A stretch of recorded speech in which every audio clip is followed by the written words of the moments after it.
Sungguh-sungguh Allah sangat ridho ketika seorang hamba itu makan. Makan ketika sesuap nasi dia muji Allah, ketika minum seteguk nasi dia muji Allah.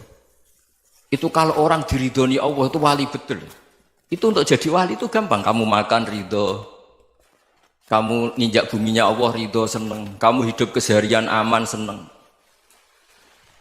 Nah ini supaya sampean kita semua ngaji betapa panduan Rasulullah untuk menggapai ridho Allah itu banyak yang keseharian sekali.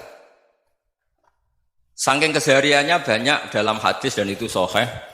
Nabi menyebut hal-hal yang keseharian. Hatta ma tas'alu fi fimra'atika. Kamu punya uang, kemudian istri kamu bisa makan, itu ibadah. Bahkan sebagian ibadah itu dicontohkan Nabi yang akhirnya diprotes sahabat. Yaitu wa fi buti ahadikum sedekah. Kamu menggauli istri kamu itu ya sedekah. Sampai sahabat bilang yang benar ya Rasulullah. Ayati ahaduna syahwatahu wa huwa lahu ajrun. Masa urusan biologis, urusan syahwat kemudian dia dapat pahala.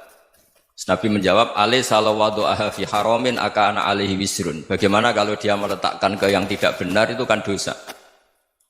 Nah, hal-hal seperti ini yang saya ingin teman-teman semua. Saya juga agak ingin ngaji demi Anda juga agak ingin. Itu dosa sekali ngaji kok pesanan kelompok tertentu itu enggak boleh. Islam itu untuk semua. Jadi ya cuma karena di depan saya jenengan ya seakan-akan jenengan korbannya. Itu ada ilmunya dalam usul fikih itu. Jadi orang itu harus ngaji usul fikih. Nama yang disebut, mungkin Mas Sufyan masih ingat zaman ngaji usul fikih. Nama yang disebut itu tidak jaminan sebagai prioritas perintah. Jadi misalnya gini, kebetulan yang di depan Nabi itu Abu Dzar. Nabi ya bilang, ya Abu Dzarin ini uhibbuka misalnya, atau ya Mu'ad ini uhibbuka, atau ya Abu Hurairah ini uhibbuka misalnya. Banyaklah riwayat yang Nabi nyebut ya Abu Dzarin, ya Mu'ad, ya Abu Hurairah. Kemudian misalnya Nabi meneruskan khitab, ini uhibbuka, saya mencintai kamu, fakul dubur sholatin, atau sebagian riwayat disebut fala tada'anna dubura kulli sholatin, Allahumma inni ala dzikrika wa syukrika wa husni ibadatik.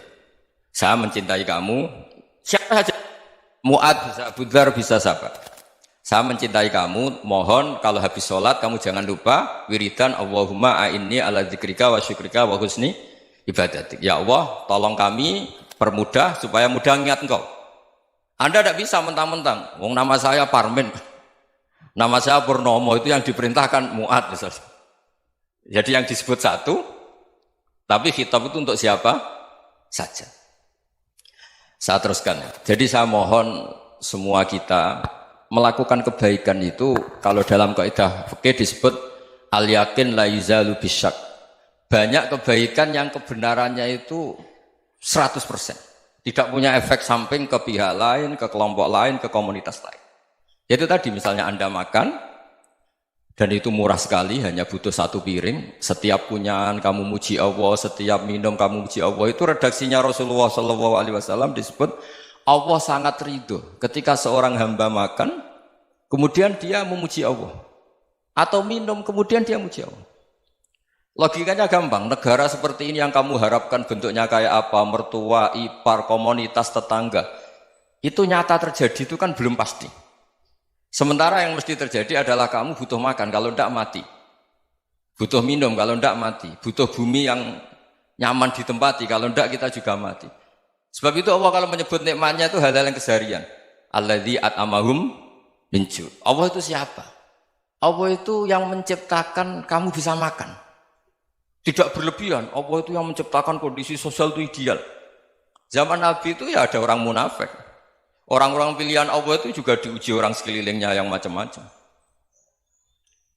Semua diuji sesuai konteks zaman dan waktu. Nah, tapi ada ibadah-ibadah yang selalu disarankan Nabi. Sampai Nabi itu pernah ditanya, ayul islami khairun ya Rasulullah, Islam terbaik itu gimana? Jawaban Nabi itu unik.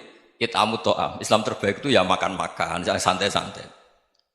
Ketika Allah menyebut beberapa kebaikan, falak tahamal aqobah, wa ma adrokan apa?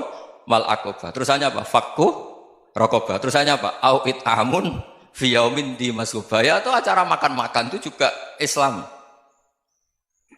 Kenapa? Ya bayangkan kalau tidak ada makanan, kita mati kan? Kondisi sosial tidak ideal itu Anda masih gak apa-apa. Tapi kalau Anda tidak makan, Anda tidak minum, Kamu punya istri cerewet masih bisa hidup, punya mertua cerewet masih bisa hidup. Tapi kalau tidak makan bisa mati. Berarti penting mana istri sama makan? Penting mana? Makan. Semoga istri Anda dengar, nanti kamu disuruh makan tapi pulang deh. Itu kalau dibahasakan makan masih memahami. Penting mana nasi satu piring dengan istri. Nggak ada nasi mati, nggak ada istri belum mati. Penting mana? Gak berani jawab kan? Nah, ternyata Anda ada garang kan di depan istri. Jadi saya mohonlah, mungkin Mas Sufyan Sauri tadi yang bisa bantulah. Teman-teman tuh ngaji yang keseharian saja. Karena kita nyari ridha Allah itu berdasar firman Allah. Dan firman Allah itu menyebut keseharian tuh riang, gampang. Yaitu tadi misalnya wa min ayatihi manamukum bil laili wan nahar. Termasuk ayat-ayat Allah itu kamu tidur. Maka dulu itu ada guyonan, ada tokoh Mu'tazilah, kelompok dalam Islam yang berpikir manusia itu bisa menentukan ikhtiarnya sendiri. Karena saya bisa duduk, ingin berdiri, berdiri. Karena kelompok ini nggak terima kalau semua kehendak Allah, nanti bagaimana kalau semua kehendak Allah kok ada hisab ya, ada sanksi. Lucunya itu dia akhirnya, ini cerita ya, mencintai seorang perempuan, cantik sekali. Dan itu dia menjadi ahli sunnah itu oleh hal-hal yang sepele. Karena istrinya cantik, ya namanya suami istri hubungan intim. Terus ditanya, Mas, masih ingin lagi? Masih. Silahkan diulang lagi. Wah ya tidak bisa. Katanya manusia bisa menentukan yang diinginkan. Itu tobat itu. Itu nggak bisa ditobatkan Mas Sufyan Ats-Tsauri. Orang cantik yang mudah nobatkan orang itu orang cantik. Segampang itu. Akhirnya kita tahu, makanya kalau dalam kitab Hikam itu disebut al-aqil mayyakul madza yaf'alu wa hubi wal ghafil mayyakul madza af'al. Orang yang punya akal karena sadar ini wilayah Allah, semua milik Tuhan. Itu dia tiap hari berpikir, besok Allah akan melakukan apa terhadap dunia ini. Kamu merencanakan suatu mau plesir, ternyata gempa. Mau wisata ke Rusia, ternyata perang. Kamu tidak pernah tahu apa yang akan terjadi besok. Wa ma tadri nafsum madza taksibu ghadan. Tapi anda semua kita ini sering punya jadwal permanen. Makanya saya kalau diundang siapa saja, sanad takdir. Yang jelas Gus ini acara penting. Ya masih acara penting nak pangeran ngersakno piye? Kok ape dadi pangeran? Kamu kok mau jadi Tuhan? Itu kadang ya kiai. Penting Gus acara ini jenengan harus memastikan bisa. Loh kamu itu yang ngajarin tauhid, sesuatu itu biadillah kok bilang-bilang apa pasti. Kalau maksa terus tak tobatkan loh kamu kata saya. Ya kalau gitu Gus bilang insya Allah. Wah itu hati saya, fisik saya, roh saya sudah bilang insya Allah. Tidak usah kamu latih kata saya. Nah hal-hal tauhid keseharian itu gampang sebetulnya. Wal ghafil yaqulu madza af'al. Tapi orang yang lupa Allah dia setiap hari bilang besok apa? Kita bisa melakukan apa? Seakan-akan dia itu aktor, dia penting, dia subjek permanen, dia. Padahal kita ini hanya objek kehendak Allah Subhanahu wa taala. Karena kita yakin sesuatu yang terjadi di alam raya ini kita tidak bisa apa-apa. Makanya saya sering ngaji, sering bilang saya, ketika Anda mensifati Allah, Dia yang menghidupkan. Sudah itu tanamkan sehingga ketika kita mati santai saja. Kenapa santai? Allah punya cara menghidupkan kita. Zaman kita hidup juga gak tahu caranya ngelola jantung, ngelola paru-paru. Kamu juga gak tahu ngelola oksigen yang tidak beracun, tidak mengandung polusi. Tahu-tahu hidup. Gak ingin tua ya tahu-tahu tua, gak ingin mati tahu-tahu mati. Selama ini kita hidup juga gak tahu apa-apa sebetulnya. Hanya gaya tok, punya jadwal, punya planning. Kalau kamu bisa menentukan pilihan Anda, pasti Anda istrinya cantik, 4 neriman semua, kona'ah semua. Nyatanya enggak kan? Ada 1 jelek, cerewet. Oh itu kan, nyatanya enggak bisa apa-apa Anda kan? Dan kamu bawa mati lagi. Itu kan istri Anda juga gitu, punya keinginan, punya suami yang ganteng, yang jabat, yang neriman, yang enggak poligami. Ya enggak kesampaian juga. Kalau kita ngitung tingkat kegagalan kita itu gagal terus. Ya kan? Nah, terus ingat Allah. Madza yaf'alu wa bi. Orang yang punya akal selalu berpikir Allah itu menghendaki apa terhadap saya. Lalu sama-sama orang ngelihat orang yang serius, itu kata Anda itu pemikir berat, serius, senang punya tokoh yang merengut tuh, karena kamu anggap serius. Tapi sebagian orang anggap orang yang serius itu wong merengut, wong masam, wong muka kok ditekuk.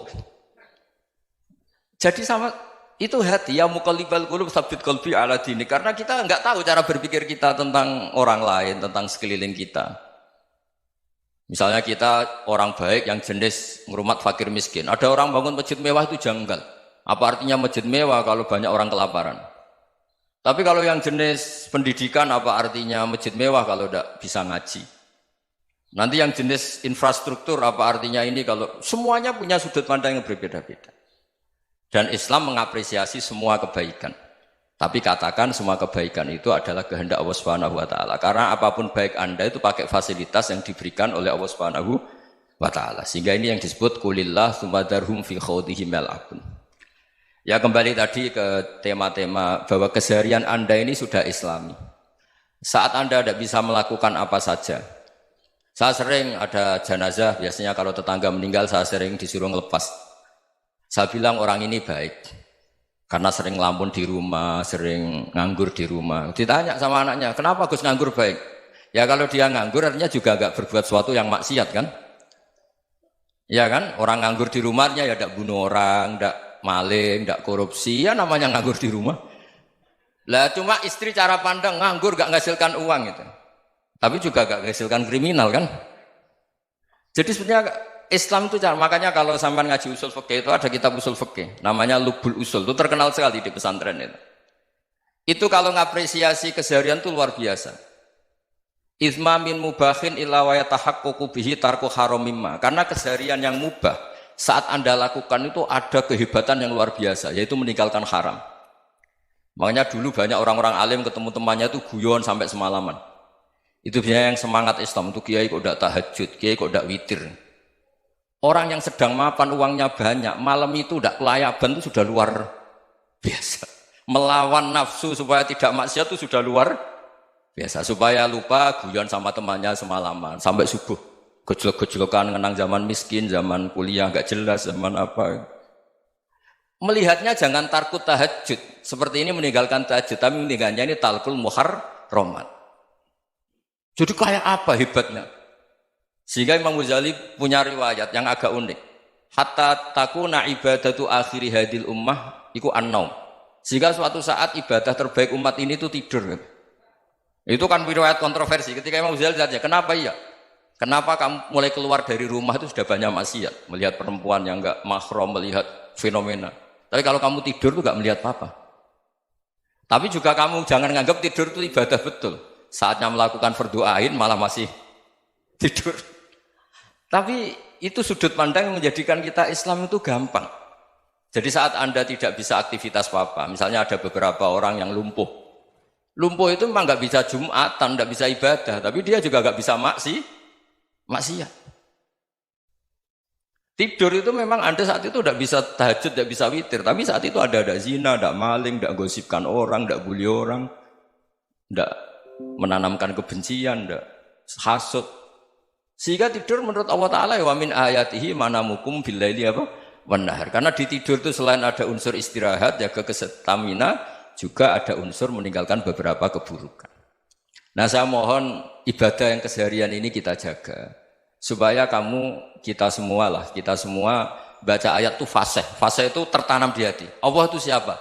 Alladzi at'amahum min ju'i wa amanahum min khauf. Dan Allah kalau cerita di Quran itu anna subabnal ma'a subba thumma syaqaqnal ardhan wa syaqqa fa ambatna fiha habba wa inaba wa qadba wa zaituna wa nakhla wa hadaika hulba. Kamu tahu saya ini siapa kata Allah? Saya ini adalah Tuhan yang menurunkan air, kemudian ada tanaman banyak. Habba wa inaba wa qadba, ada zaitun, ada tin, kalau orang Jawa mungkin ada tela, ada padi, ada mangga, ada pisang. Sudah. Wa inaba wa zaituna wa nakhla wa hadaika hulba. Ada perkebunan yang lebat. Tujuannya apa? Mata Allahkum, silahkan kamu pakai, kamu nikmati. Tapi karena kadang kita ini punya ide-ide besar. Tadi untuk syukur saja nunggu punya istri riman, rumah baik, tetangga baik, komunitas baik, semuanya baik baru syukur. Lama-lama nanti ada di surga, syukurnya nunggu surga paling kelas A. Itu sudah ada yang menghuni Rasulullah, kamu nggak boleh di situ. Masa untuk syukur saja? Repotnya Masya Allah. Jadi mohonlah Quran yang kalau Anda hafalkan juz sama itu kan ada ayat-ayat yang kayak tadi. Ya, fal yang dzuril insanu ila ta'ami. Coba lihat. Apa yang kamu makan ya? Dari mana? Dan untuk mempertahankan hidup kamu keseharian. Jadi jangan kira ibadah itu harus membentuk komunitas yang versi Anda. Ibadah itu harus hal yang mulu-mulu. Kesehariannya Anda alami. Loh ini saya tidak bikin-bikin. Saya ngaji bukan karena berdasar pesanan. Itu ayat yang saya bacakan betul ada ayatnya kan. Fal yang dzuril insanu ila tu'ami anna sababnal ma'a sabba thumma syaqaqnal ardo syaqqa fa ambasna fiha habba wa inaba wa qadba wa zaituna wa nakhla wa hadaiqa ghulba. Terusannya apa? Mata'al lakum, silakan kamu nikmati. Mata itu silakan kamu nikmati. Ya kayak sampean dikasih hidangan ya makan. Ya sudah makan, habis makan ya minum, habis itu ngantuk ya tidur. Ya sudah normal-normal saja. Kayak apa indahnya Islam? Tapi Anda mencari Islam yang gimana lagi?